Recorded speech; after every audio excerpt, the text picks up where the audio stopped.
There we go.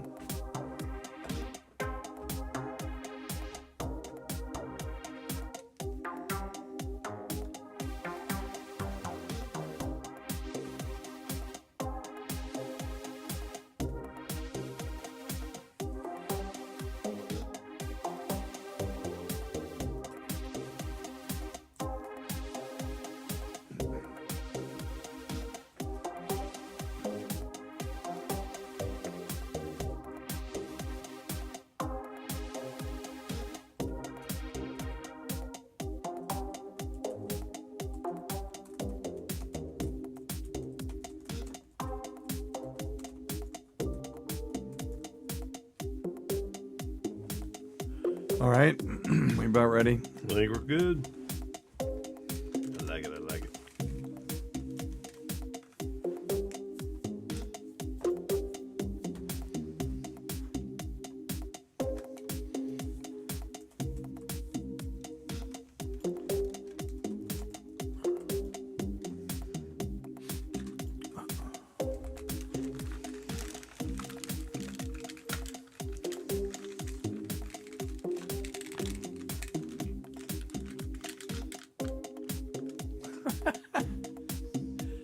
Well, we made a closet into a studio, so I guess that we're no better.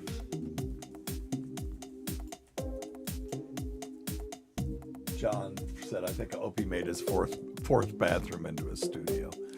I think that's...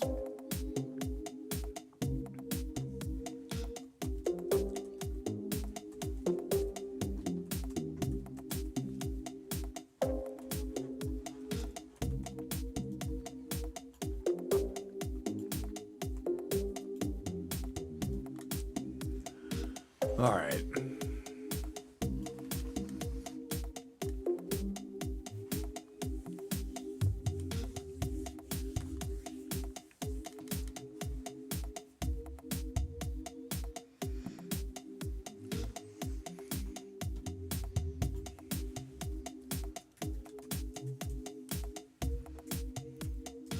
You want to get straight into topic time, Tace?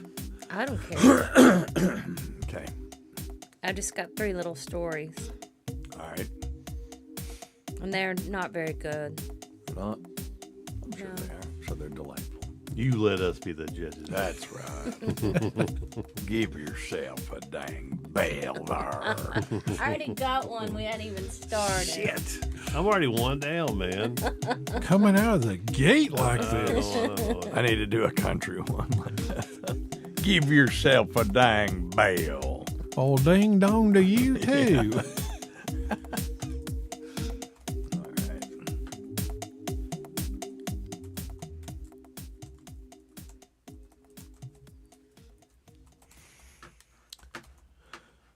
All right, here we go.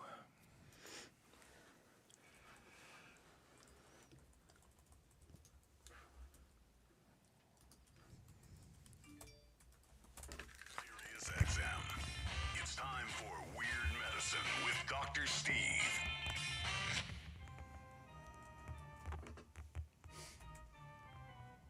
I've got diphtheria crushing my esophagus. I've got Ebola virus dripping from my nose. I've got the leprosy of the heart valve exacerbating my inevitable woes. I want to take my brain out. Look at Johnny Longfeather's An snow. ultrasonic echographic and a pulsating shave. I want a magic Okay. pill. All my ailments. The health equivalent to Citizen Kane. And if He has I a don't question get for it you. now in the tablet, I think I'm doomed and I'll have to go insane. I want to requiem for my disease. So I'm paging Dr. Steve. It's Weird Medicine, the first and still only uncensored medical show in the history of broadcast radio. And the longest running show on this channel. I'm Dr. Steve with my little pal, Dr. Scott, the traditional Chinese medicine provider who gives me street cred with the wacko alternative medicine assholes. Hello, Dr. Scott. Hey, Dr. Steve. And my partner in all things, Tacy. Hello, Tacy. Hello. And back by popular demand, it's Stacy Deloach, everybody. Liar. This is a show for people who had never listened to a medical show on the radio. If you have a question you're embarrassed to take to your regular medical provider, if you can't find an answer anywhere else, give us a call at 347 347-766-4323. That's 347 Pooh head. Visit our website at drsteve.com for podcasts, medical news, and stuff that you can buy, but I can't mention contractually. Most importantly, we are not your medical providers. Take everything you hear with a grain of salt. Don't act on anything you hear on this show without talking it over with your doctor, nurse practitioner, physician assistant, pharmacist, chiropractor, acupuncturist, yoga master, physical therapist, or whatever. All right, very good. Please check out Dr. Scott's website at simplyherbals.net, simplyherbals.net. And we're going to do it without the AI today. GPT has been busy, so I bought my own damn AI. Well, there you go. And it actually has a voice and stuff, so I just have to get it set up so they can help us during the show if we need to. Oh, cool. Sometimes they give crazy answers, though.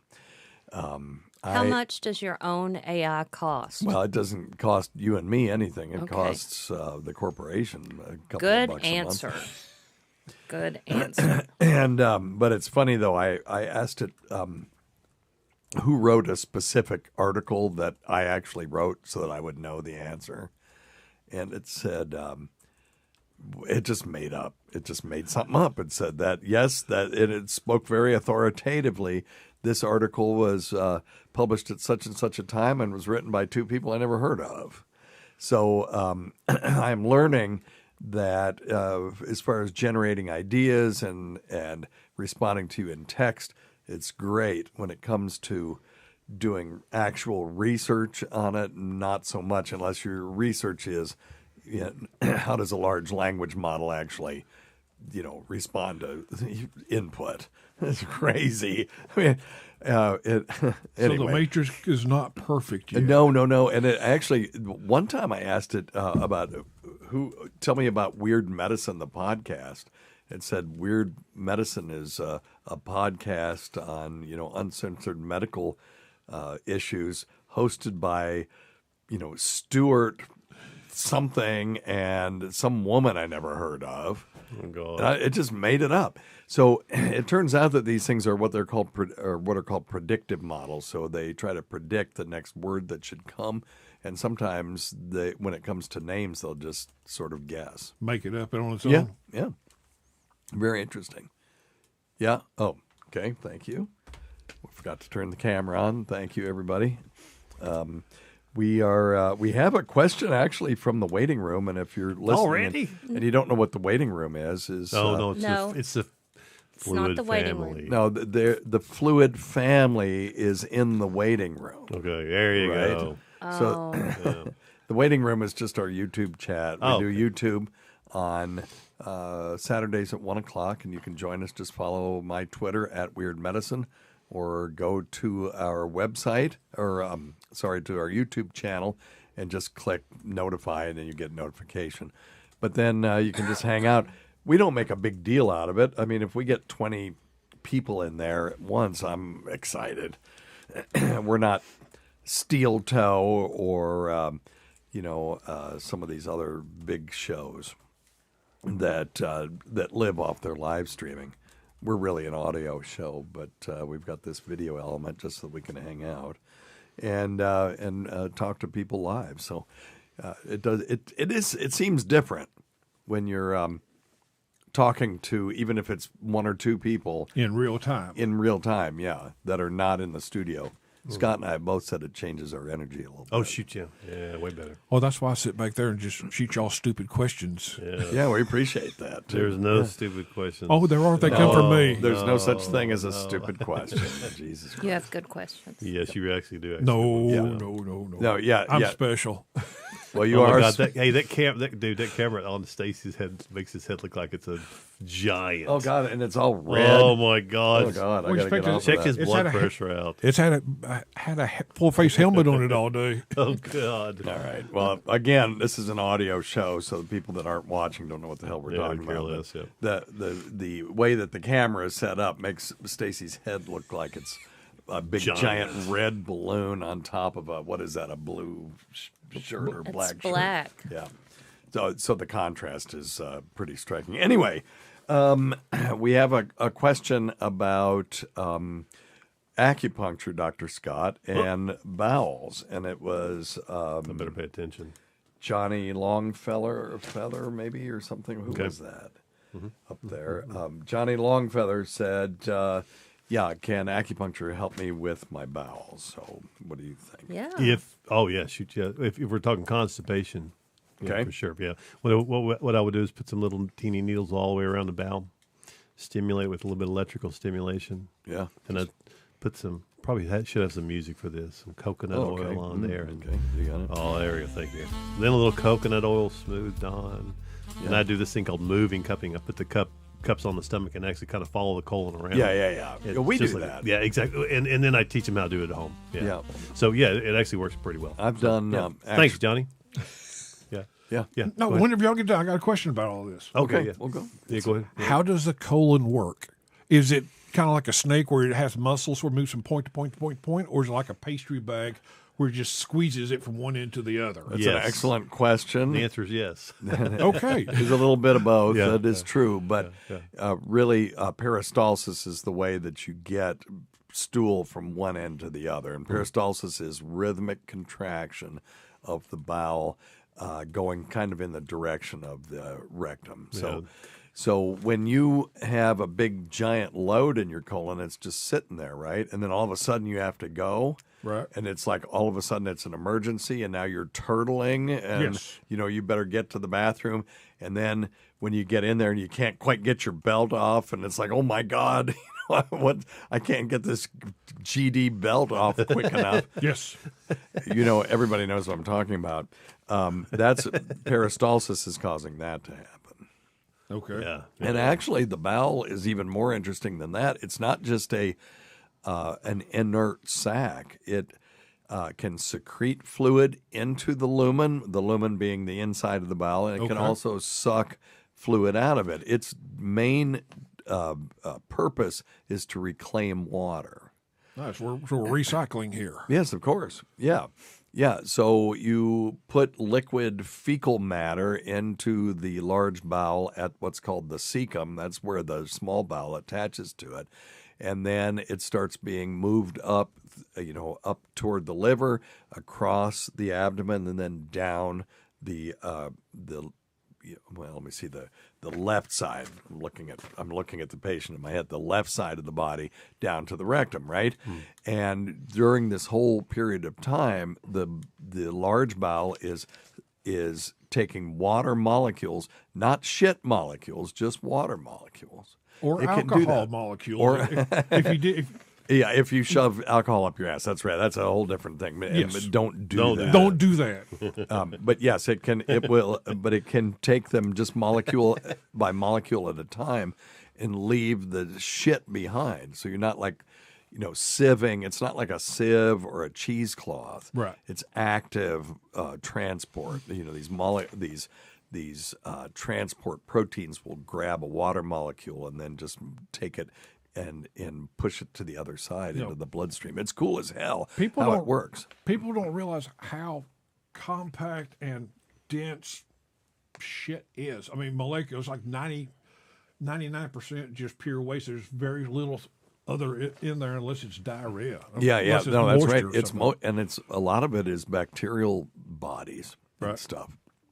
But the weird thing is, if you see raw sewage, you take a dump and you flush it down the toilet and it goes through the sewage system, assuming that you don't have a septic tank. Yeah. That sewer water is 2% sewage, which means it's 98% pure water. But man, it's that 2% that really, F's things up. Every ship that I manage, we have to have our own treatment centers on board. Oh yeah, okay. To process it's like your own septic tank on board before you can do it overboard, and it depends on what part of the country we're in if we can even pump it overboard after it's treated. A lot of places we have to retain it. And then what do you do with it? We have to wait till we go back out to ocean then pump it out. Okay, so and then what's left over? There's obviously shit, turds left over, Yep. right? Yep.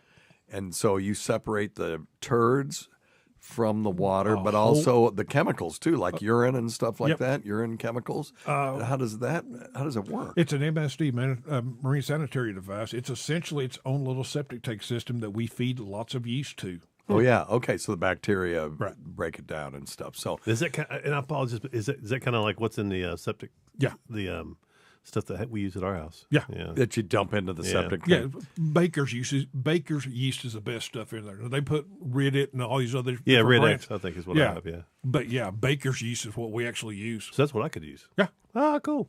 Who knew? Huh. It's probably cheaper to get those giant bags of Rid though, right? Or Rid-It or Yeah, I whatever. mean, it's not very expensive. I just But I don't know. Yeah. so then, okay, so now you've separated water, and it's got some impurities in it, but not like it had. And Right. you It's can- not doesn't have any solids in it. right, and you can dump that into the ocean. Right. But the solids eventually go into the ocean. Also, we just wait on them to break down. They go through an emulsifier. Oh, really? Yep.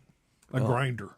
Okay. We have some I was vessels- hoping that you like had the big, just sort of block of what used to be turds, Right. and you could make things out of it. Nope, we'll grind it up and send it overboard. Then some of the units have incinerators, and you better not piss in it. I don't care who you are, you better not piss in it. It actually has we call it a turd burner. Put down a wax liner, you do your business, and it's essentially just like the burner on your stove with a big vent system on it. And then why don't you piss in it? What do you mean? Because a piss doesn't burn. It just turns to steam. You're right. And that fills up the whole bathroom. It's Oh, it's okay. about I see. you could put 10 of those in this one. You're room. talking about an incinerating Yeah, toilet. yeah. Okay. Yeah. And yeah, that's the deckhand's baptism is you need to go clean that out because somebody pissed in it. Oh, Somebody has to do it. That's what a deckhand's job rookie is. mistake. So Yep. in an incinerating mistake. toilet, what's left? Just carbon? Yeah, just carbon, any Can you piece of make wax paper. can you make pencils out of it or something? I'm What do they do with it? Pour it over the side. They pour it. Oh no, they should. You just when you go outside to dump it, you make sure you know which way the wind is blowing. It seems to compress it, make diamonds out of it. I would buy one of those for Tasty. This was made from a diamond made from human Oh, I would fecal love matter. it. That's so romantic. You could say it's a shitty ring. Oh, stop it. Well, there you go. I didn't mean to interrupt your story time. Oh, I didn't know you did not. I'll say that better not get a Sorry, bill. I'm David. gonna be pissed. All right. See, I'm good at derailing I things. went to a screeching halt. But Yeah, hey, well, it's all good. there was a clickbait article that I want to talk about real quick. Okay. And the thing is it's clickbait in the, this is a medical website. This is Medscape. So, people look at this. And this one, Medscape owns WebMD now. So this was under WebMD. And it says possible bivalent vaccine link to strokes in people over 65. So you go, here we go. There's another thing. And we'll have to do another hour with Gino Bisconti on our Patreon. By the way, you don't want to go miss that. Go sign up for our Patreon for okay. that. Okay. It says here a vaccine database, and that's always the first thing, found a possible link between the Pfizer-BioNTech bivalent COVID-19 vaccine and ischemic strokes in people over 65 who got the shot. The CDC and the FDA said in a joint news release. The release did not recommend people change their vaccine practices. Of course, they never do, saying the database finding probably didn't represent a true clinical risk. The CDC said everybody, including people over 65, should stay up to date on the COVID vaccine, including bivalent booster. Okay. That, by the way, me saying that keeps us on YouTube. The news release said the vaccine safety data link, a near real-time surveillance system, raised a safety concern about the Pfizer-BioNTech booster. Rapid response investigation of the signal, the VSD raised a question of whether people 65 and older who have received the Pfizer-BioNTech COVID-19 bivalent were more likely to have an ischemic stroke in the 21 days following the vaccination compared with days 22 to 44. Okay, now let's talk about this just for a second. By the way, if you've had your booster and you're worried about it and it's been more than 3 weeks, you're good, okay? Now, let's see here. No higher likelihood of strokes had been found by Pfizer themselves, duh. But the Veterans Administration, the Vaccine Adverse event reporting system, which has all kinds of shit in it. That's one where Stacy could get on there and just say, I had 20 make some strokes. claims, yeah. Right. Yep. Now, but I want to just go to the numbers on this, okay? So I crunched the numbers on this, and just you guys follow along with me and see where I'm wrong on this. It says 550,000 seniors got Pfizer bivalent boosters, were tracked by this thing. 130 of them had strokes within 3 weeks of getting the shot. None of those 130 people died. Okay, so you go, God, 130 people had strokes after they got the vaccine. Well, okay, people over 65 have strokes. So how many should have gotten the stroke? Now, what's your sample then? Well, it's 550,000 Right. people that got the thing. So what's the normal incidence of stroke in people over 65? In other words, what are the odds that someone, remember we talk about this, of people that get infected by influenza? On Wednesday when they got their shot on Thursday. That's right. And on Wednesday, they get their shot on Thursday. And then you can't go, oh, God, I got the flu from the flu shot. But they actually, anyway, didn't get it from that. They were already going to get it anyway. So if you take 130 divided by 550,000, that gives you the odds, right, of one person having a stroke in the first 3 weeks. And the number is 0.000236. Okay? Now, I had to fiddle with some numbers, so I'm going to rustle my papers around here a little bit to get the incidence of stroke in any 3-week period. So I had to do a little bit of mathematical fiddling, so this will be plus or minus. Okay. But there's 800,000 strokes per year in the United States. Okay. 75% of those are in people older than 65. So in 1 year, it's approximating, these numbers approximate 600,000 strokes in people over the age of 65 per year. Okay? And if you divide that by 52, that'll give you the number of strokes in a week. And then we're going to multiply that times 3 to get the number of strokes in 3 weeks. It's 34,000. Okay? Now, there are 54 million over the age of 65 in the United States. So if we want to know strokes per person, we're going to take 34,000 and divide it by 54 million people over 65. Am I right so Yes. far? Okay. Well, that number is 0.000629. So you have more people having strokes without the vaccination Yes. than you do with. It's Ta-da! And this is Stacy saying this. And I'm He's the- special. So yeah, so Stacey I'm not knows wrong his about shit that. there. I'm running these numbers in my head. It's kind of, you have more people have strokes without the vaccination, without the booster. And that's if my estimate is right, and we could, argue that we could find a better estimate of how many. You're within strokes 60% that we of the old numbers. That was 0002, and you're 0006. Right. Yes. Thank you. That's so. When did you start paying attention?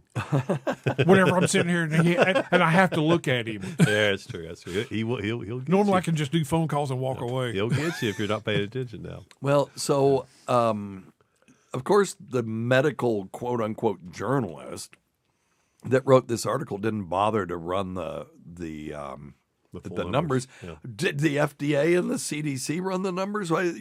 They are bound by law that if they see certain signals, they have to report them. But how about giving people a little context? Yeah. That makes sense. No, that's why it's clickbait.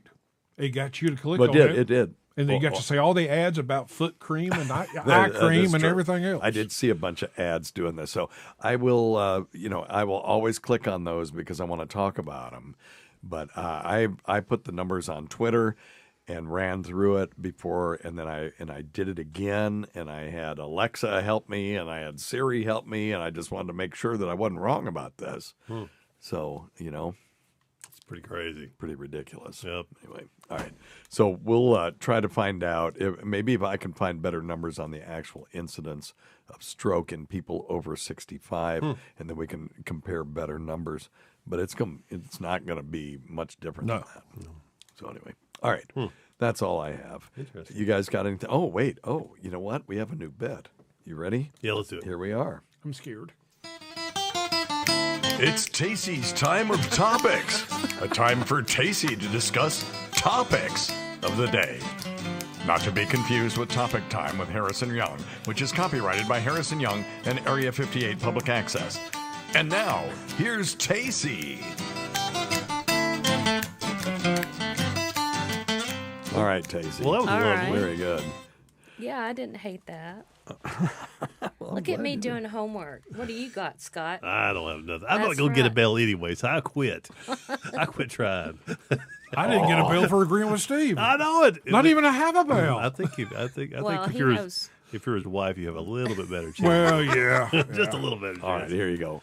Give yourself Oh, You got a half a bell. I got half one. Yeah, close enough. That's still more than what Scott got.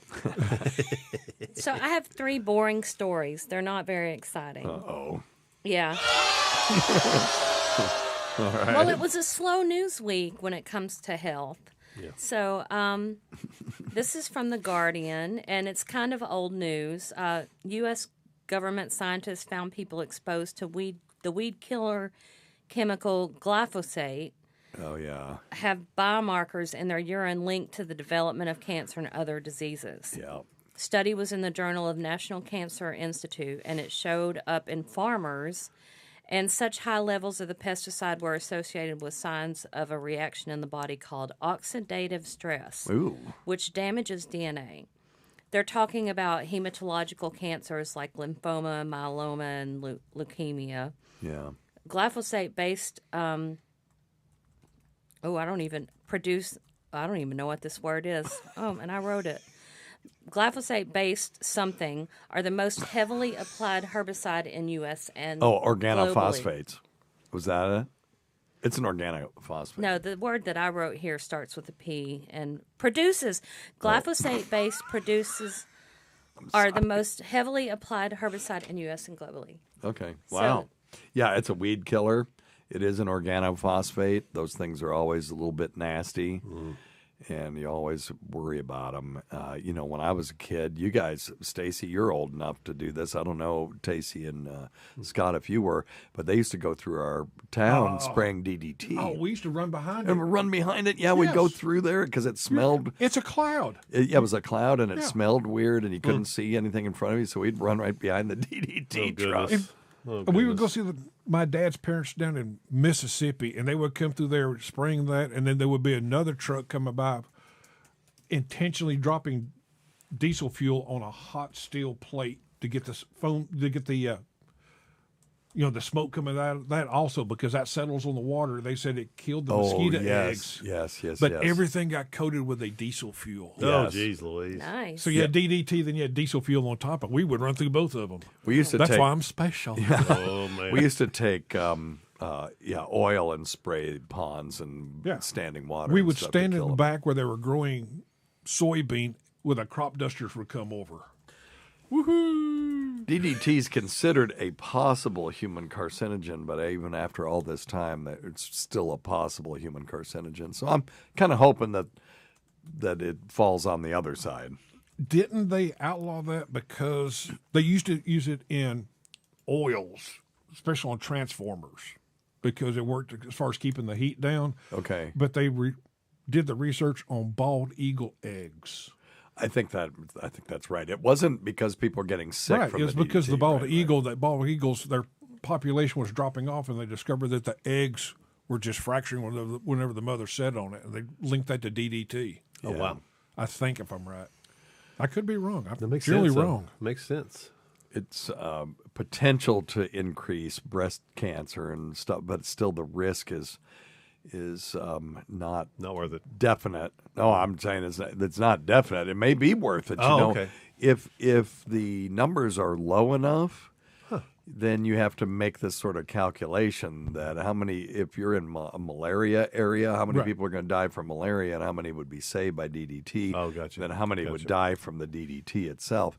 And you hate to make those kind of bean counting calculations when it comes to human beings, but if you're going to save more lives than you don't save, then you kind of got to go that way. Yeah, totally. Yep. It's a tough one. I'm not going to ever admit to taking used motor oil and dumping it on the pond to get rid of the mosquitoes. Well, Never going to admit to that. at all. and doing things like releasing sterile mosquitoes into the populace and stuff so that, those that's not going to affect anything. Right. The bats can eat them. They're not poison. They just are sterile, and they'll mate with the females, and then they just won't produce offspring. Have you heard? I don't mean to interrupt Casey's Oh, story no, time. you're fine. No, You're that's fine. what this is about. It's supposed to stimulate a discussion, so you're fine. RMNA, them What? Messenger RNA? Yes. mRNA? Yeah. them altering chicken feed, because now all of a sudden chickens have stopped producing eggs here recently, and supposedly they've altered the chicken feed. I don't know. I'm trying to stimulate a conversation. no. You don't expect me to You do research. certainly don't know. You're right, and I can admit it. I'm looking at that right now and seeing absolutely nothing, but let me see. But I saw it on Instagram. It has to be true. I'm looking at how chicken eggs can help end the pandemic. They do grow viruses or viral particles and vaccines on chicken eggs. That's the flu. Yeah, influenza is one of those. If you have an egg allergy, you have to take a different version, or don't take it at all. So, but anyway, yeah, I'm not aware of that one. Well. So you're worried that they're putting mRNA in the feed, and then chickens are eating it, and then it's changing their genetics? Because if you eat a glob of mRNA, your body will digest it. It as soon as it hits the stomach, it will change into the constituent nucleotides. That sounds awful fancy. That's good. That's what you get the acid for. That's right. All right. What else you got, Tace? Okay, this one is kind of a duh. It's like a big duh. And it's only for... I love how she starts out saying, this is going to suck. and Listen, then- it is going to suck. It's only for like three of our listeners because it's basically a woman's topic. No. By the way, we got a bunch of emails saying we really like Tacey talking about women's topics. Okay. And a couple of those were women. Okay. Well, so a lot of women get their gel nails done, and they use UV lamps for these manicures, and they could have harmful effects. It could potentially damage DNA and cause mutations that could increase the risk of skin cancer. It's like a small tanning bed, and when you have it done, you know exactly what's happening. You're frying your fingers, and if they over sand it, it hurts. Really? Yeah. Well, these little mini tanning beds, if you will, have not been studied for safety, and this is published in the Journal of Nature Communications. So I don't know. No, that's a good one. Okay. So if you do it for a single 20-minute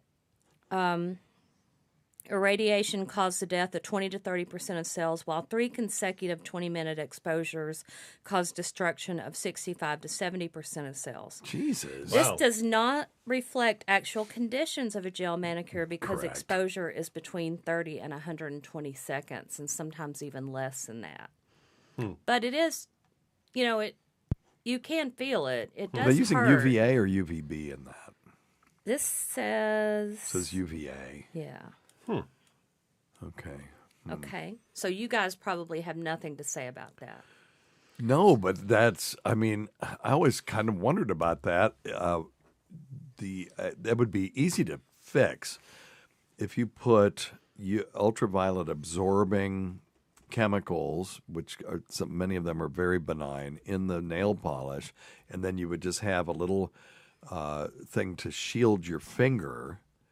That you'd put your finger in there where the nail would be exposed, and they would paint over that, and then that's what you would put in the ultraviolet thing if there's really a problem. Now, interesting. Theoretically, it makes sense that UVA, and I'm surprised that nobody's looked at this before, but does it actually end up as a true clinical outcome? Because that's what we're interested in. Does it cause skin cancer or does it not? Is there an increased risk in people doing nail stuff than if they didn't do it? And that would be a really easy study to do. You start with a retrospective study, just find 1,000 women that go regularly to the nail salon and say they've been doing it for 15 years. Is there an excess number of skin cancers in the hands, Right. in that group compared to the people who have never gone? I mean, it really hurts when they oversand and then put the gel on, and then you've got the UVA light hitting your nails. It really hurts under the nail. It's like, Yeah. ow. Because, they're At that point, it's penetrating through the nail. it's penetrating through the nail. because Exactly. you could make a Oh, so very- they're burning the nail bed? You feel like you're getting sunburn of your nail it's bed? worse than that. It hurts. because I could see you making a weak vinyl solution and outlining around the quick, to protect the skin there. Right. And that way, then when you get done, you can just peel that off, and it doesn't affect. Well, that's what the I'm actual thinking nail. of. Is something that, or like a little, just a glove yeah, that's lead got glove. the. But everybody's got different shaped nails, so you can just literally just paint a light vinyl coating Yeah. over it, scratch it off, and everything. Okay. But if it's burning through the nail, Then there's really nothing you can do. And well, unless you put some UV absorbing In the- chemical in the nail polish itself, Right. they'd have to sell it that way. Right. This is opaque to ultraviolet light, right? Yeah. and that wouldn't be that hard to do. Well, it's not available at this time. Right. Maybe- According to this article. Maybe we need to patent that. That would be a good way to make some money.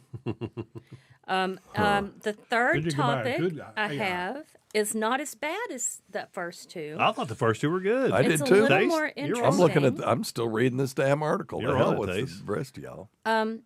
Cancer diagnosis increases suicide risk by 26%. Individuals diagnosed between 2000 and 2016 compared to general population. I must have been drinking when I wrote this. Going Well, to I- club. Incidence Join the of club. statistics. Well, just statistically, that's probably true. Yeah, I can see that. No, I mean that she was drinking Oh. when she wrote it. I was thinking of the suicide. I was Yeah, I paying can't attention. really read my writing. Ethnicity is contributed to increasing the risk. Poor prognosis increases the risk. The highest risk seen first 6 months after diagnosis. Risk decreased from 6,790 in 2000 to 16% in 2016 due to increased use of psychosocial palliative care and advances in symptom management. There you go. Well, I think that we're approaching cancer a little differently now. We are getting closer and closer to a generalizable cure. That kind of word is getting out. So, it used to be, I bet the suicide rate back in the day was really high because when you had cobalt treatments back then Oh, and, gosh, yeah. and chemo, I just remember people just puking and puking and puking for 2 weeks and then they died anyway. Ugh. And what I'm looking here, Tace, is over the last 2 decades, suicide rate in the United States has been on a grim, steady march upward. But a new study highlights an encouraging exception. Between 1999 and 2018, the rate of suicide related to cancer actually decreased. Now, there is risk to it, but that's rate. So Yeah. there's still risk. And I think the two things are, those two studies go together, that there is an increased risk of suicide, but that risk is declining over time. Your risk increases if you're Hispanic, if you're Medicare, uninsured, Medicaid patient, or VA patient. All those come with extra stress. Now, white individuals living in counties with high poverty rates also had an increased risk. Yeah. Well. So, what I want to say is if you have a new cancer diagnosis and you're thinking that the future is just there's nothing there, that's not necessarily true. Right. And I want you to talk not only to your cancer doctor about what the path forward is, because we teach people don't just deliver bad news. You deliver bad news, and here's what we're going to do about it. It's kind of yes and. It's a little bit like improv in that way. But if you're going to take something away from someone, you better give them something of value in return. You So- take it away and take tough shit, man. Yeah. We'll see you. Sucks to be you. Yeah. Well, and I also tell the residents Exactly, that there are ways that you can take an emergency call like this one. Where's my fucking phone? That you can take a call. during a breaking bad news if it's an emergency, but there's one time you cannot do that. And that is when you just delivered the bad news and you're just getting ready to transition to, and here's what we're going to do about it. That makes sense. That is the worst time that you can be interrupted. And whatever it is, you just click off and call them back later, because you have to deliver that part of it. Part of the responsibility of breaking bad news is here's what we're going to do about it. And if you are newly diagnosed with cancer and you're starting to feel these kind of feelings, talk to the palliative medicine people in your practice. If they don't have one, complain, number one, that they don't, but there will be somebody that they refer people to for palliative medicine. Palliative medicine is a sort of partner to oncology. And, 40% of what palliative medicine providers do is nothing but oncology, then 60% is everything else. But they can help you to understand that you're not going to have to suffer, that there is adequate symptom management out there, and they will talk to you about goals of care and things like that, make sure that everybody's ducks are in a row. Right. And that is a really relieving thing. And talking about these things, even if you're going to talk about end-of-life stuff, doesn't increase your anxiety. It actually decreases it. Yeah, you're getting it off your chest. Yeah, and yeah. Finding out It's if there's another path out here. It's the 800-pound gorilla in the room, Right. and when you start talking about it, it starts to disappear. I'll walk into a room sometime, and the family will grab me, and it's somebody that's got a little old lady with cancer or something, and the family will grab me and go, come out in the hall. Don't tell Mama she's got cancer, because if you tell her that she's got cancer, she's going to give up. Now, what do you do in a situation like that? Particularly, now, if Mama has dementia or something and doesn't have capacity to process that information, that's fine. Sure. Right. They're probably right. That it'll increase that person's anxiety, or they just won't be able to process it. So, in that case, you identify a surrogate decision maker, and then you talk to them. But if Mama has capacity, that's a problem, because now they're putting you in a position where they're asking you to violate her human rights of autonomy. So one of the pinnacles of Western medical ethics is that patients get to make any decisions that they want to make Okay. about Really? their medical care. Really? Yes. That's not what the government said. Well, you see, that's where I have a problem with the government. I'm just picking pulling- at you. No, don't pick at me. I'm an anti-mandate guy. I understand. And that's a whole nother discussion. Again, go listen to the Gino Bisconti Patreon show. Lord. It was It's just fun. go ahead. I didn't mean to interrupt you. No, it's okay. And so, but you have the right to choose and accept or reject any medical treatment that's offered to you. And but to do that, you got to be able to understand it. Yeah. If you go to a French restaurant and the menu is in French and you don't speak French, you're going to end up ordering liver on snail pate and say, it's just crazy. So they've got to explain the menu to you. So anyway, you got to be able to understand what the menu is. And to do that, you have to give the patient informed consent. Well, now this family is asking you not to do that. So this is what I do. I will talk to the family and use empathy and validation. Hey, I understand why you feel this way. Right. You're just advocating for your mom. I think a lot of people feel the same way. That's the empathy and validation part. But the pinnacle of modern medical ethics is that patients get to make their own decisions. So I'll make you a deal. I'll go in and ask her if she wants to know. If she doesn't, she can defer decision-making to you, and I don't have to tell her anything. But I will ask her if she wants to know everything that I know about her care. And if she says yes, then I have to tell her, do you agree with that? I got to get their assent before we go in. So they always agree to that. So I'll go in and I'll say, well, ma'am, there's two kinds of people in this world, people who want to know everything about their medical care and make their own medical decisions, maybe with the help of other people, but they want to be the boss on that. And then there's other people who are okay if someone in their family has more of the information than they do, and they make the decisions and just, let them know what they are. Which one are you? Well, I want to know everything, okay? And then I just look at the family. I kind of give them that knowing shrug, you know, like, here we go. And then I tell her, now, who in that situation, and that Mama always does fine. She always does fine. Who in that situation actually had the problem? Oh, it had to be the other family member. The family. Yeah. They were the ones that were having trouble coping with it, which is why I brought this up, because it was the 800-pound gorilla. They had secret arcane information that Mama didn't have, and they were keeping it from her, and it was causing stress. And the minute that you break that ice, it all gets better. So anyway, that's my spiel on that. No, because I was going to say, just I wish that they would learn proper terminology. Just use simple as far as medical care provider in general. Oh, God, yes. Don't use jargon. Because the other day, I'm driving up here from Louisiana. Yep. Getting ready to, head off on the next big adventure. I call my internist's office down there because I'm supposed to be going for blood work next week. I won't be there. I call up and I tell the nurse or whoever it is that answers the phone, can I go ahead and do this while I'm in town? Yeah. And she said, no.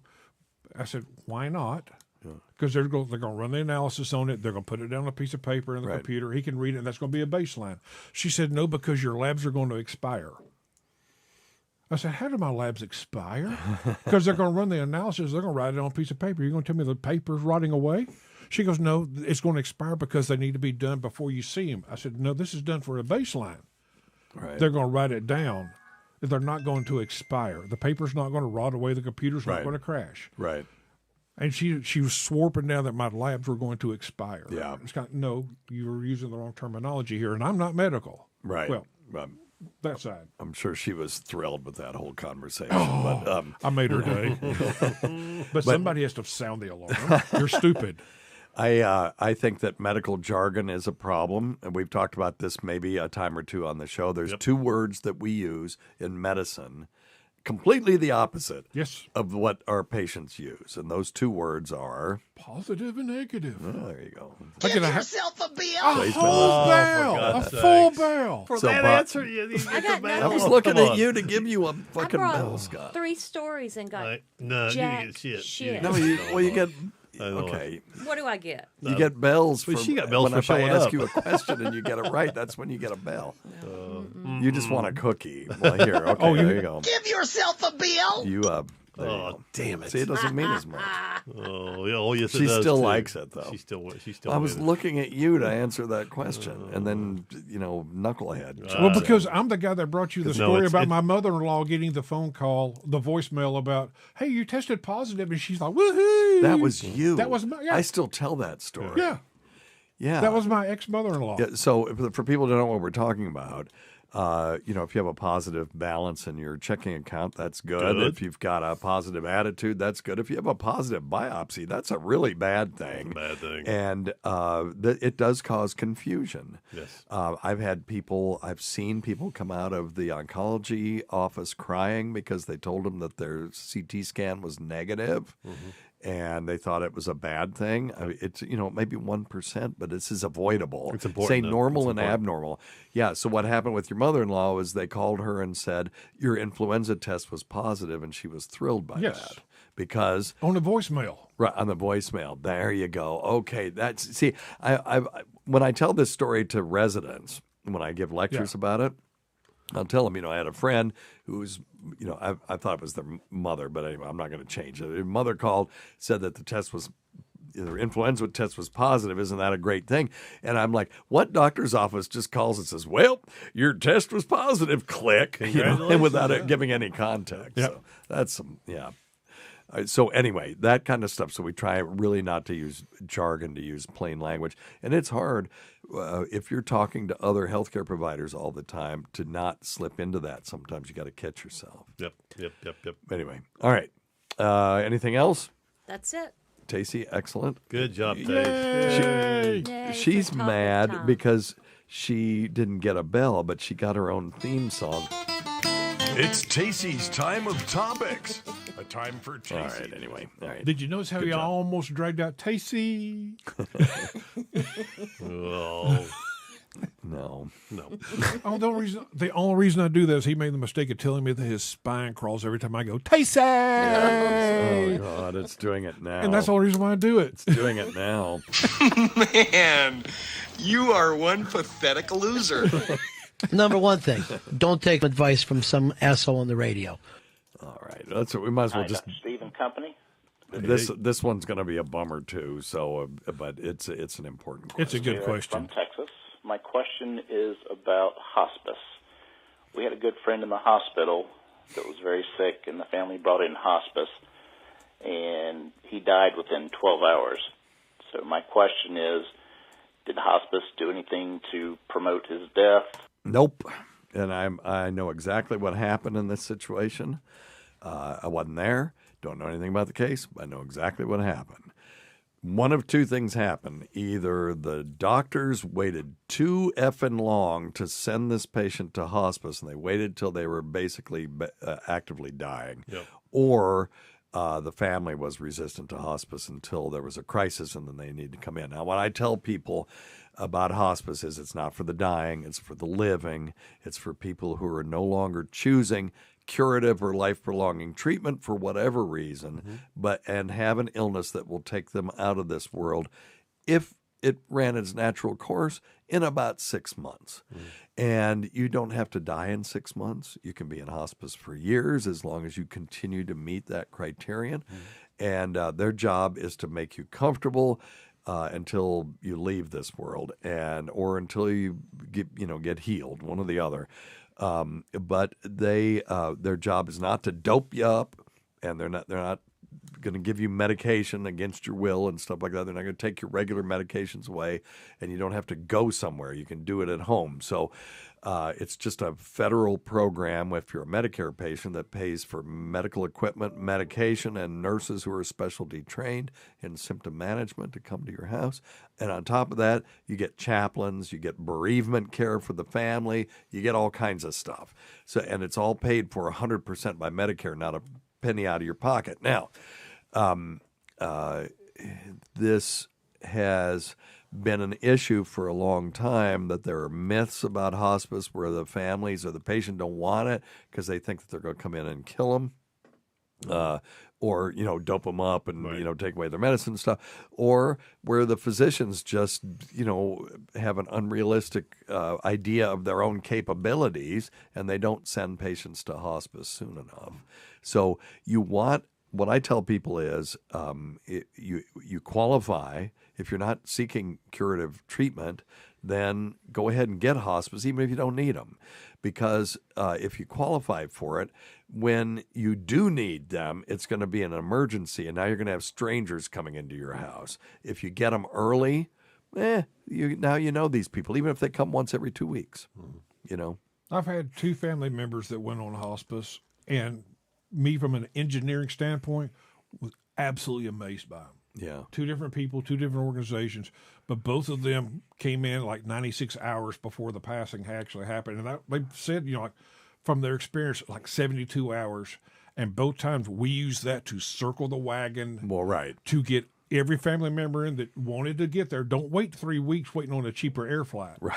If you want to be here, Yeah. you need to be here. Yeah. And both times, it was an amazing thing. Yeah. And I was actually very thankful for it. I mean, it was a bad situation, but I appreciated them being open and talking about it. Yeah. It really was. Yeah. And then everybody else just had a heart attack and died. It's like, oh, shit, look, Dad's on the floor. Well, that's it. Yeah. My dad died in his sleep, and my mom, died over a period of 2 years. And either way, it sucks. My dad didn't suffer, but I didn't get to say goodbye. And my mom, I got to say goodbye, but all she did was suffer for, 2 years. So yeah, she didn't really, where she was, they didn't have hospice care, but she is why I'm, took that on as a profession. But anyway, all right, let's see if I can find something here. There's a drippy penis one, but we've only, here we go. Let's do this one. Oh, Dr. Steve. Oh, God. Oh, God. You don't want it in real life? For God's sakes. Hey, Oh my God! This actually was an accident, but just tell the story. The Cialis saves lives, right? Because we've got about 30 seconds. I heard something on watching Fox News the other night, and they were talking about that famous medical journal. Oh, Fox yes. News. But they were talking about that how they've gone back and been looking at Cialis and other ED medication, and it has reduced recurring heart attacks on men over 65 by about 44%. That kind of makes sense. Scott, will you put that on for next week, and we'll pull the actual study because I'd like to look at that. I've got it already pulled up. Maybe I ought to get on some of that stuff. That's what I'm talking about. Well, what did we do today? We talked about suicide and cancer. We talked about hospice. What else did we talk about, Tace? Constipation. We didn't talk- How your colon works. Yeah, man. The only thing we missed was the droopy penis. Yeah, well, we can do that. Well, that's what we got Cialis for next week for. Oh, yeah, that's right. Not droopy penis. Wait a minute. Let me rephrase that. It's going to bring it up next Droopy week. penis. I think it was drippy penis, I think it's droopy. rather droopy penis. Droopy penis is a completely different thing. Well, completely listen, different thing, yep. thanks go to Dr. Scott. Thanks go to Tacey. Thank you. Muted thank you to Stacy Deloach. No, I'm just kidding. Thanks for coming, man. Until next time, check your stupid nuts for lumps. Quit smoking, get off your asses, and get some exercise. We'll see you in 1 week for the next edition of Weird Medicine. Thanks, everybody. All right, now we can continue that. We should probably take some calls and stuff. I tell you what, I've gotten amazed with. I laugh with Tourette's. It's on Instagram. This one girl does it, and just watching her tics and her trying to explain the different medicine that she's on. Yep. And if you watch it enough times, you start seeing repetitive tics. You know, there's some that are just ingrained on her, like you're out of here and stuff like this, and then all the. Well, you remember Twitchell's? Yes. Yeah, he was the real deal. Yeah, I was just amazed by. I used to love to hear Twitchell's and Big A reading the news. And they did Anthony. That was so much. And they would put everything in a start with an S. Yeah, ST. ST. So he has trouble with my name, which sucks. So if he's trying to call me, I have to sit there for 20 minutes listening, trying to save it. It's okay, Andrew. I know it's you. You don't have to. You don't have to greet me. You can just go into your question. But anyway, all right. Actually, let's start. Okay, so Dr. Scott, you got anything from the waiting room over there? We could answer some. I do have regular one. medical questions. I do have one. Yeah, what you got? So Renee was asking, saying that I guess she used too much of the betamethasone cream on her skin. Oh, and she got a dimple? Well, no, and has been numb for weeks, and was asking. Numb? Yeah, that's what I was thinking too when I read it. If it would subside, I've never heard anybody have numbness associated with that cream. I know that if you put it on, say, strong steroids on the face or the genitals, it can actually cause thinning of the skin, and it can be noticeable. Well, that's why you can only use it for like 2 weeks. I mean, they don't want you to use it for too much. Yeah. But Renee, I've never heard of. Well, I am looking at numbness. I'm looking at numbness here. Are you okay? Okay. Yep. Cool. Yep. It's a rare side effect. Let's see here. Numbness. Okay, less common: burning, crawling, itching, numbness, prickling, pins and needles, or tickling feelings. And rare chills, cough, fever, hoarseness, and that's just with topical. Goodness gracious. Isn't that wild? Okay, yeah, so if it is very localized, I would expect that to go away. You could get a compounded cream that has gabapentin and some other things in it that you could rub on there to just make the pins and needles go away. If it is truly numb, meaning you can't feel anything, it will take up to 2 years for peripheral nerves to grow back. I would definitely report that to your primary or to the prescriber. Make sure they put that on your allergy list. And then, if it's widespread enough, they may want to do a nerve test on you and just make sure that it's really what that For was. the cream, right? That's what I was going to say. Yeah, too. because not impossible. You could have a nerve compression at the same time around the same place, and you associate the two, but they may be unrelated. That's an interesting one. Yep. So, That was okay, a I good one. learned something today. Good one. We just write that stuff and never even, Never hear back about it. No, never even think about it. How often do you actually realistically get a compliment for doing something such as that? Does somebody call back and go, Doc, I want to tell you I really appreciate this? Well, I tell people that we like good news too. Right. But I get it more than most because of what I do. A lot of mine is I go in on Tuesday and someone is, in agony. And then on Wednesday, I walk in, they're sitting up reading the newspaper. They'll usually give you props for that. Right. In primary care, the ones that you get the most props for are thrombosed external hemorrhoids, because they come in with 10 out of 10 pain and they leave with no pain. And then ingrown toenails. Yeah, I can see that. If you know how to do it, they come in and they're miserable and they walk out and they're fine. And let's see what else. Splinters and sewing people up and stuff like that. But those are the big ones. Now, if you get somebody that's really rewarding is the one person in 100 that actually follows your instructions on their diet when it comes to type 2 diabetes, and you actually cure them. You can get them off.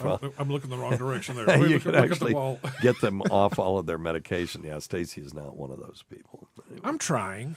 that's all right. I'm eating lots and lots of salads. I'm bored with it. So I'm going to do this this question. This will sort of change the tone of the show, and I think in a good way. And Tacey, tell me if we've done this one before, because you will remember this one if we did, okay? Hey, Dr. Steve, this is Tony in Oregon, and I was wondering how many holes do women have? Because I've only ever had sex with one woman, and Good man. she Nothing wrong with that. she only believed in vaginal intercourse. So, like I said, my question And is, again, nothing wrong with that. We've not done this question, right? No. how Somehow many it got holes lost. do so. women have? Because I don't know. As I said, because I've only ever had sex with. Well, okay. And then he called back. Let's see here. Tony number 2. Hi, Dr. Steve. This is Tony in Oregon again. Sorry to call It's okay. to call you right back, but I just wanted to make sure you knew that I was you'd understand what I was. My question my question was how many holes do women have in their body? Yeah. Because like I said, I've only ever been with one woman, and she only believed in vaginal intercourse. Okay. So then So he called back again, and we'll just do all of his calls, and then we'll answer his question. Okay.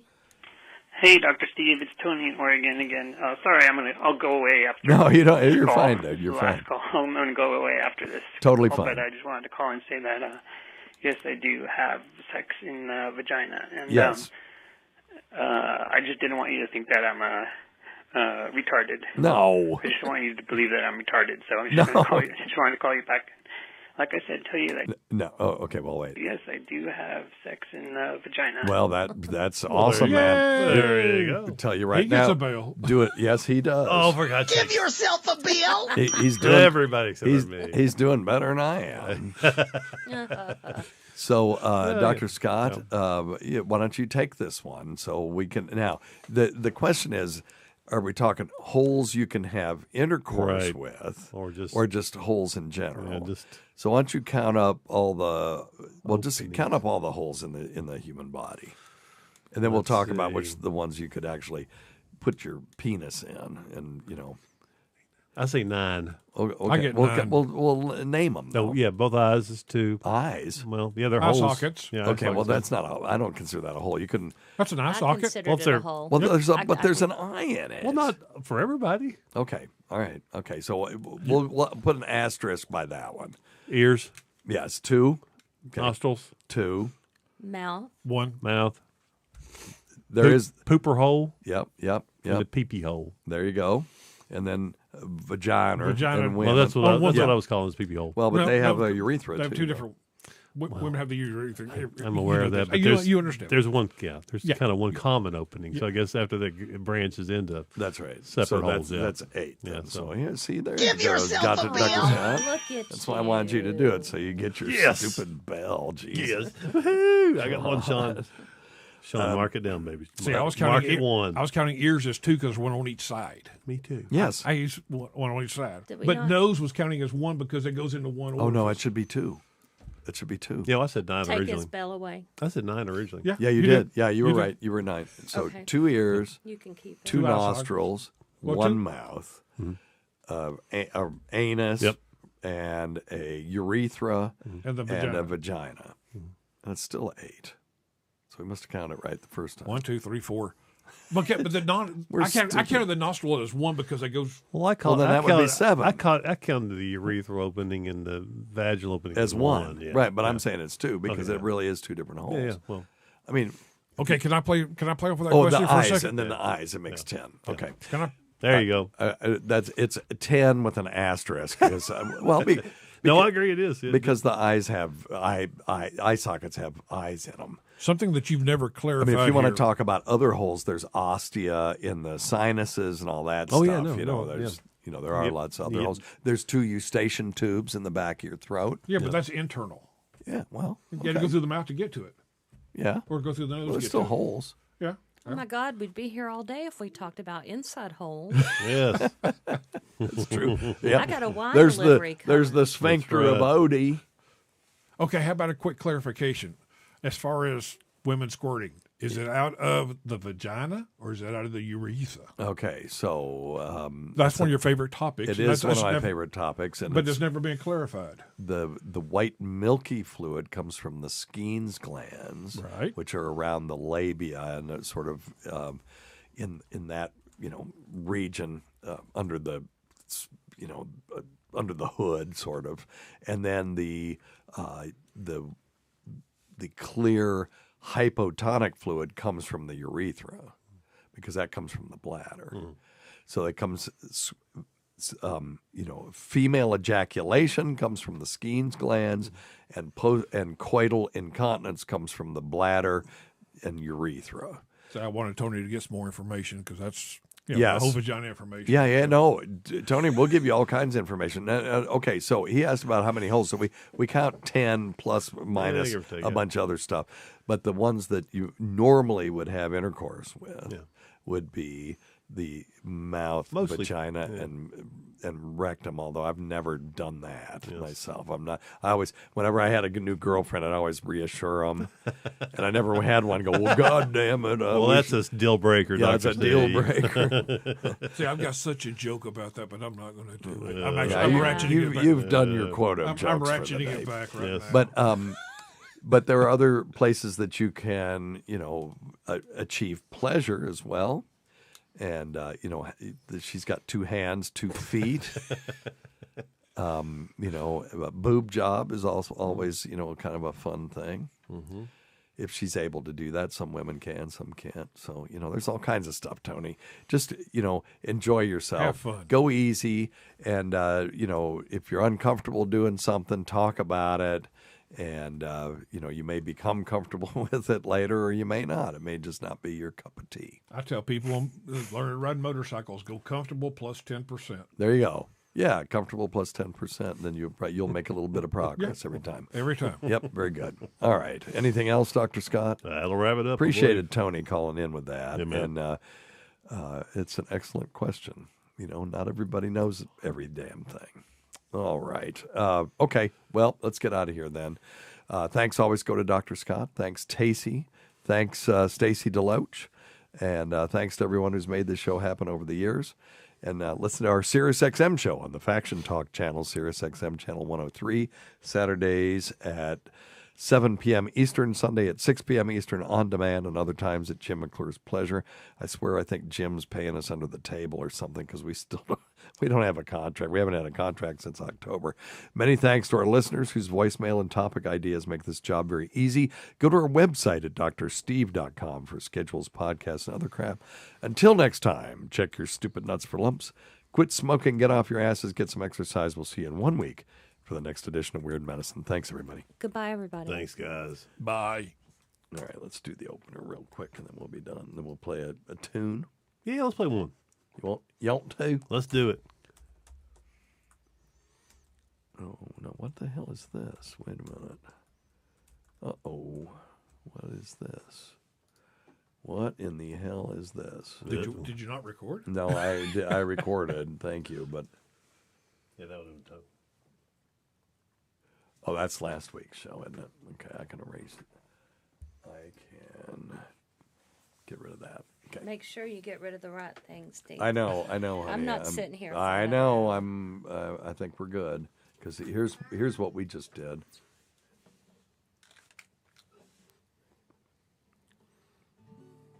Okay, the betamethasone is us, and the voice track. Let me just double check because I can undo anything up until this point. There we go. Okay, we're good. Okay, now. All right, you ready? Yep. Let's do the opener, and then we'll play some music.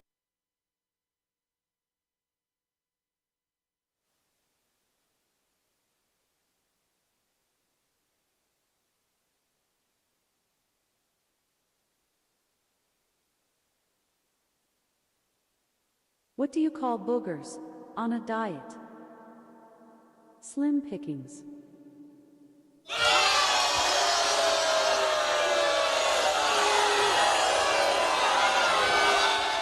What's a dog's favorite spot in the garden?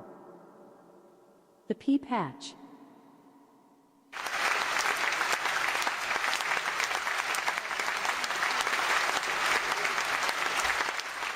I'd take a shot at writing a phlebotomy joke, but it would be in vain.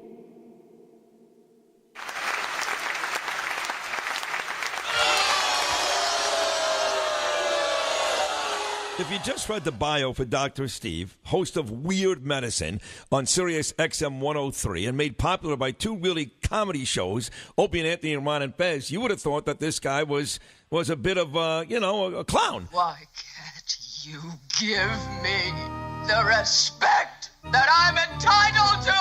I've got diphtheria crushing my esophagus. I've got Ebola virus dripping from my nose. I've got the leprosy of the heartburn, exacerbating my incredible woes. I want to take my brain out and blast it with the wave, an ultrasonic, echographic, and a pulsating shave. I want a magic pill for all my ailments, the health equivalent to Citizen Kane. And if I don't get it now in a tablet, I think I'm doomed and I'll have to go insane. I want a requiem for my disease, so I'm paging Dr. Steve. Dr. Steve! From the world-famous Cardiff Electric Network studios, it's Weird Medicine, the first and still only uncensored medical show in the history of broadcast radio, now a podcast. I'm Dr. Steve, with my little pal, Dr. Scott, the traditional Chinese medicine practitioner who gives me street cred, the wacko alternative medicine assholes. Hello, Dr. Scott. Hey, Dr. Steve. And I got Tacey, my partner in all things. Hello, Tacey. Hello. Oh, we got your new segment coming up. I'm very excited about it. And also in the studio, Stacy Deloach. This is a show for people who had never listened to a medical show on the radio or the internet. If you have a question you're embarrassed to take to your regular medical provider, if you can't find an answer anywhere else, give us a call at 347-766-4323. That's 347-POOHEAD. Follow us on Twitter at Weird Medicine or at DrScottWM or at what, Stacy Deloach? Stacy Deloach 1. Stacy Deloach 1. And visit our website at drsteve.com for podcasts, medical news, and stuff you can buy. Most importantly, we are not your medical providers. Take everything here with a grain of salt. Don't act on anything you hear on this show without talking it over with your healthcare provider. All right, very good. So, don't forget stuff.drsteve.com. That's stuff.drsteve.com for all of your Amazon needs. And Dr. Scott's website, simplyherbals.net. Was that CBD nasal spray that you brought me, is that the one that's on your website now? Yes. I'm going to tell everybody, you got to buy this stuff. That was, he's not making any medical claims, but they fixed the sprayer. You get a nice meaty spray up your nose, and it's got that earthiness of the CBD. Now I can finally smell it, and I really think that this is the stuff. Thank you. This is the best you've ever made. Good mixture. Yeah, so check that out at simplyherbals.net. And when you do, tell them Dr. Steve sent you. And There you go. Scott sends out, if you identify yourself, he always sends out some tchotchke, shitty thing. Swag, I'm going to yes. have a bunch of stuff after DabbleCon, by the way. Oh, cool. February 3rd in Rochester. I shipped 24 pounds worth of mouse pads, those little things that you stick what are the things you stick on Oh, your the pop phone? locks? Pop locks. Oh, Yeah, back I in your got phone? DabbleCon pop locks. I've got mouse pads. I've got Bristol stool scale water bottles. I got all kinds of shit out there. And I'm really hoping I don't come back with any, but I may be sending back 23 pounds of shit back here, and we're going to be giving it out to our listeners. We'll work on that. And the mugs are still there. You can get those somewhere on the website. I trashed the old website completely and just started over again, and now it's just green with a bunch of writing on it. It's awful, but it'll get better soon. And check out patreon.com/weirdmedicine. Tacey and I are doing some fun stuff over there. We've had some really good ones. And it's different than this. We do a thing called the exam room where celebrities will call us and ask us questions.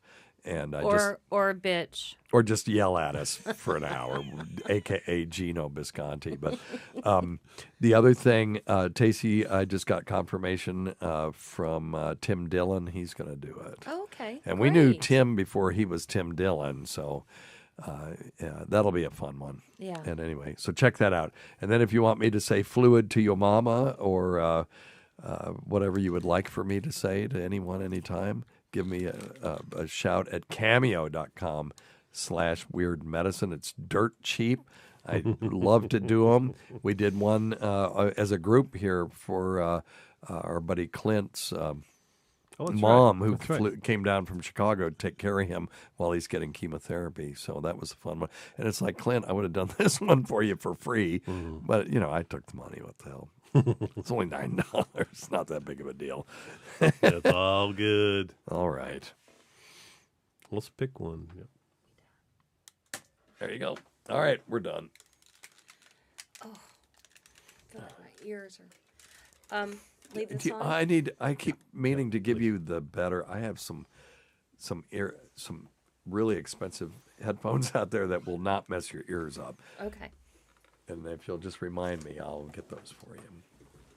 All right. You staying up here? You going to sing, Stacy? I can't even carry a bucket worth of tunes. I'm just getting out of her way. Thank you. Buddy, if join you your can't, guest you'll downstairs. fit right in. You'll fit right in with us. Yep. I didn't tell you what I brought her. Oh, you brought her something? I What'd you brought her bring? stuff from Buc-ee's, Oh, God. including Roasted pecans? dark chocolate roasted espresso coffee beans. Oh, yeah. Oh, God. I gotta have Sean, I was trying to come up with a good tune from Robert Earl Keen. I couldn't. I didn't find you one. wanted to play that song from Rent, and I'm like, I'm not doing that. For what now? That song from Rent that you wanted to do. The musical Rent. I do not know what you're talking about. Yes, you do. You No. just don't want to say it. No, I swear I don't. Well, that's okay. I've never even seen Rent. Mm-hmm. Must be your other hippie buddy. Going to use Stacy's. Yep. Yeah, he'll pull get that, Stacy. Yeah, Careful. pull it. It's- Yeah, thanks, Stacy. You I'm gonna turn mine off. I have no reason to talk.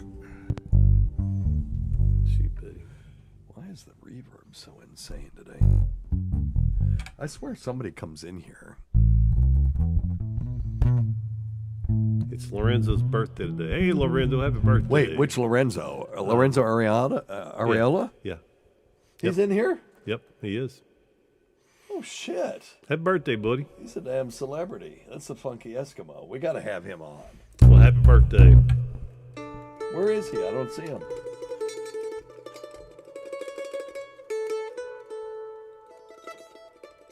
Gina Bobina's in there? Good Lord.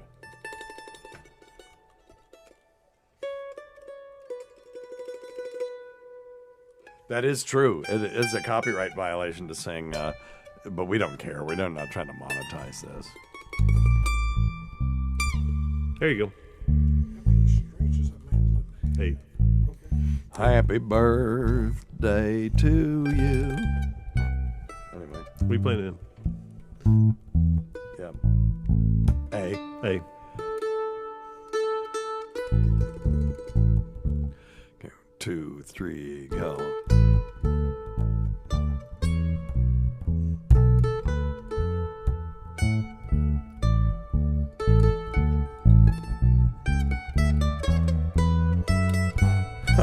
Why do I not know how to play Happy Birthday?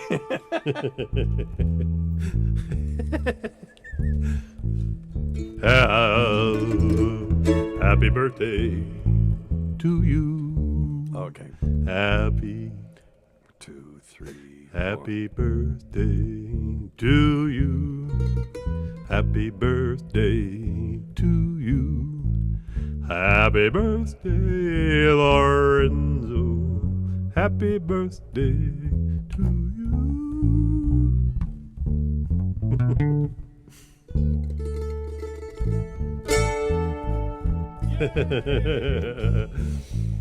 Well, Lorenzo, I think we all are. Another trip around the sun.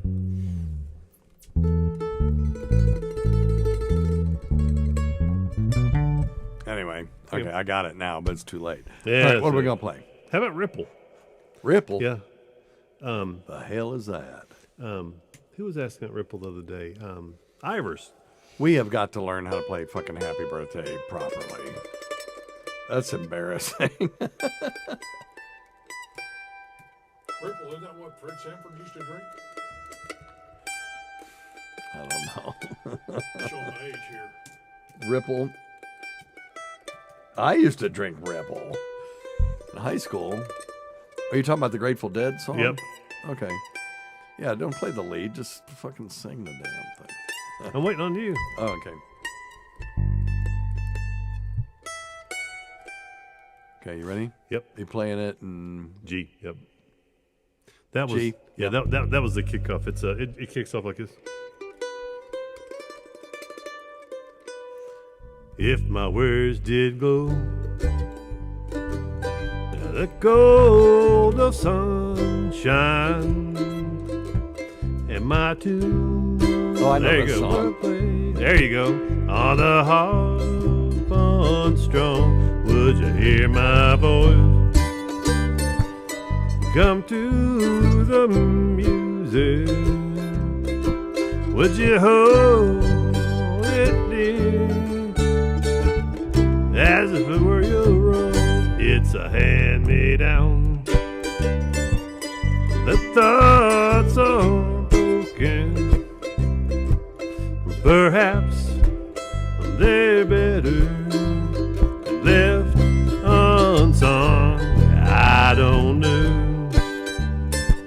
I don't really care.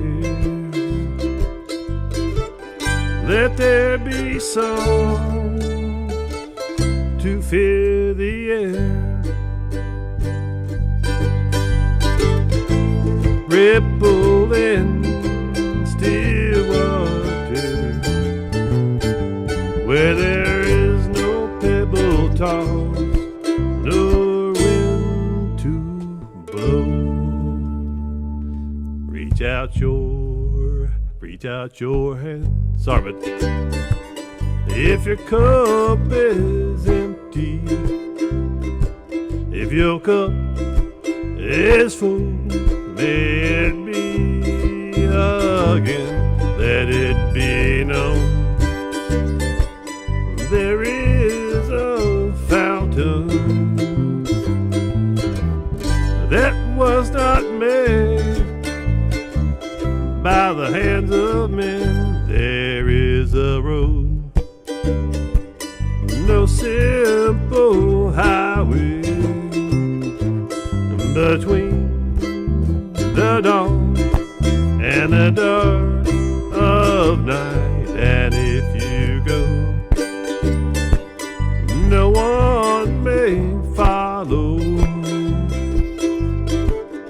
that path is your steps alone. Rippling still water, where there is no pebble top, nor wind to blow. You choose, who need must follow.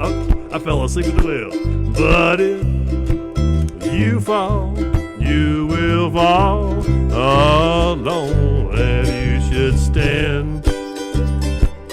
Then who's to guide you? If I knew the way, I would take you home. Everybody ready? La da da da, la da da da. Come on, Stace. La da da, la da da, la da da da da da da, la da da da, la da da da da da, la da da da, la da da da.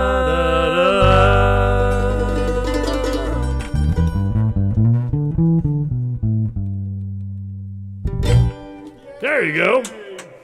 That was nice. I like it. I sounded like Jerry Garcia at the end, just did. before he It died. Sounded good. It sounded good. Yeah, Clint was doing a lot-de-da.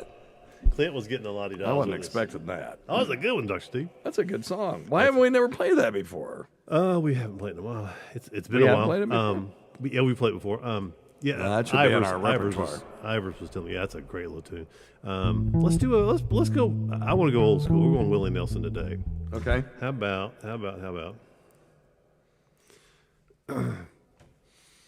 All of Me. How about that? All of Me. Oh shit. Okay. The swingy jazzy version. Oh, why are you doing this to me? I like it.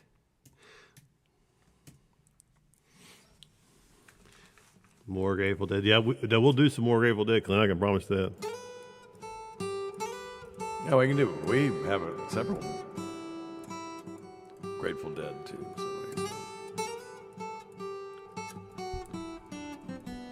So okay, what? All of me, why not take all of me?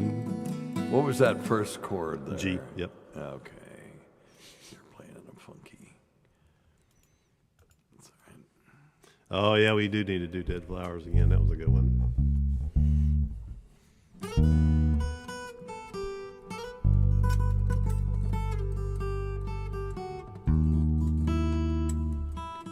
Wait, this isn't All I'm of Me. Well, this is John Legend. Is this it? No. This is the wrong All of Me. I was like, what the hell is going on? Hey, that's what I was going to say. Get your whistler ready. Get your whistler ready. Oh, this is John Legend again. Oh, I see.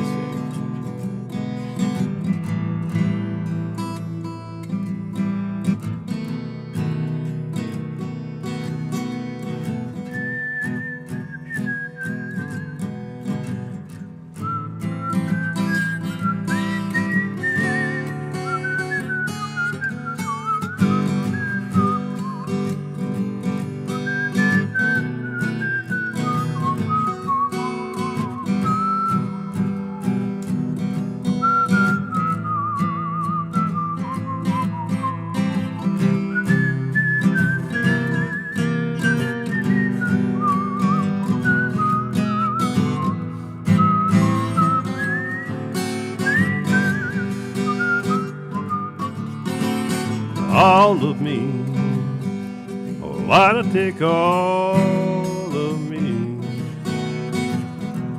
Yet you see I'm no good without you. Take my heart, I want to lose them, and take my lips, I'll never use them. Your goodbye left me with eyes that cry. And you know I'm no good without you. You took the part of me that once was my heart. So why not take all of me? Ready, Dr. Steve? Hit it.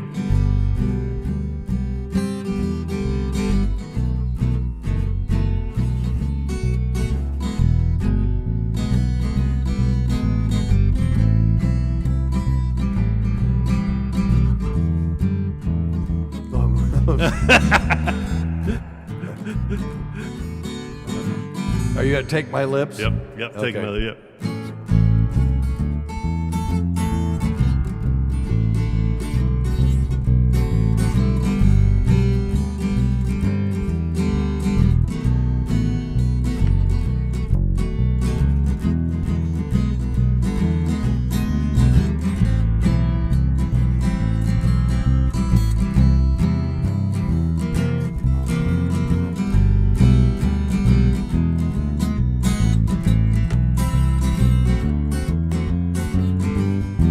Three, two, one. All of me. Why not take all of me? Can't you see I'm no good without you? Well, take my arms. I want to lose them. And take my lips. I'll never ever use them. Your goodbye left me with eyes that cry. And I know I'm no good without you. You took the part of me that once was my heart. So why not take all of me? Take it, Dr. Steve.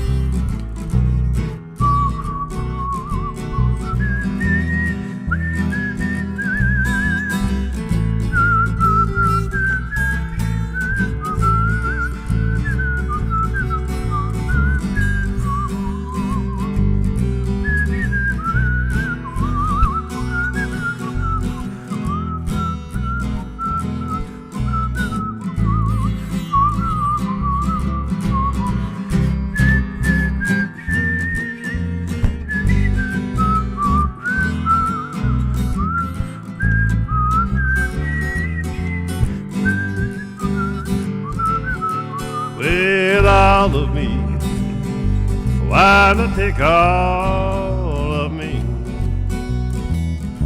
Well, can't you see I'm no good without you? Well, take my arms, I want to lose them. And take my lips, I'll never use them. Well, your goodbye left me with eyes that cry. And you know I'm no good without you. You took the part of me that once was my heart. So why not take all of me? A minor. And why not take all of me?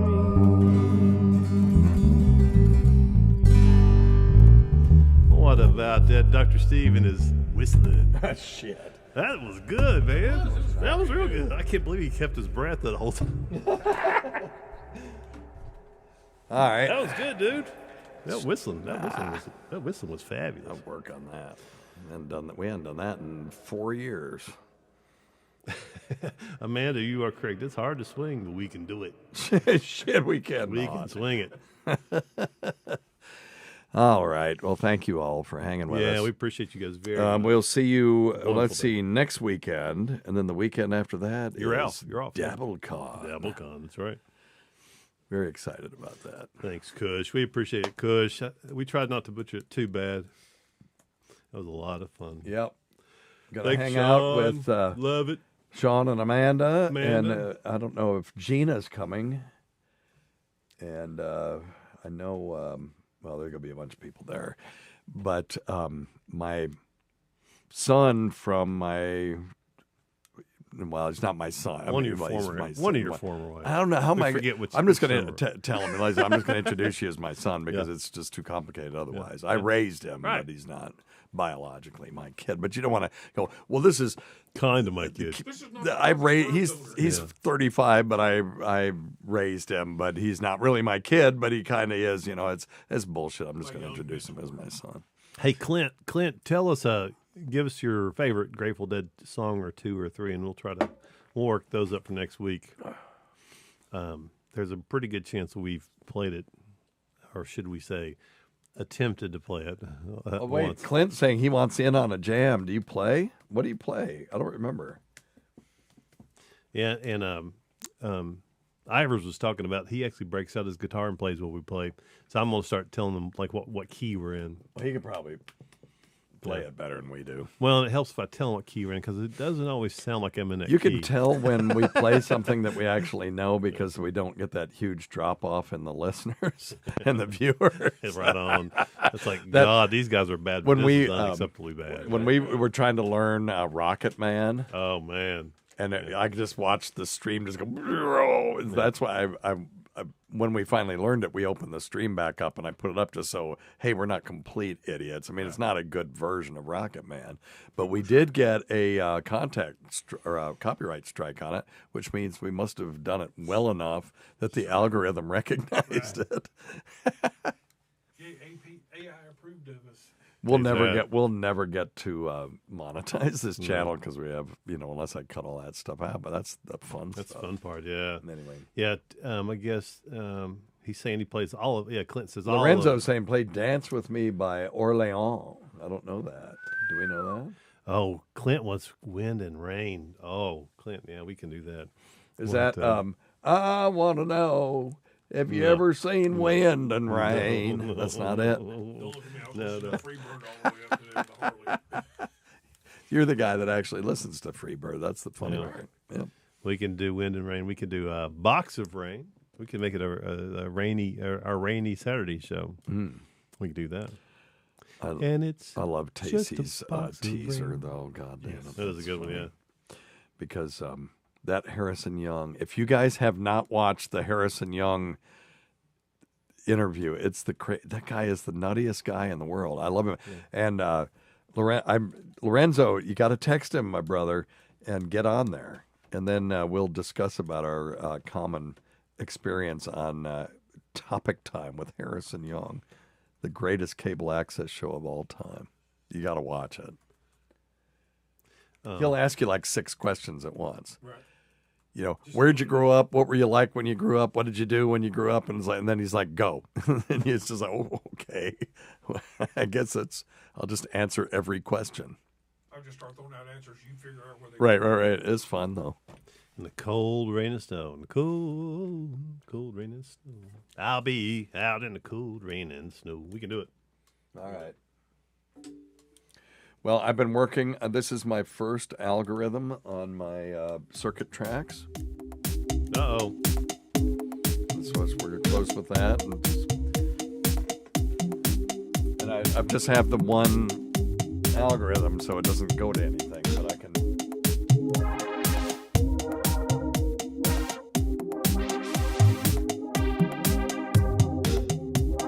All right, you ready?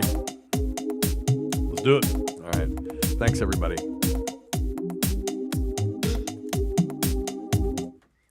Until next week, everybody.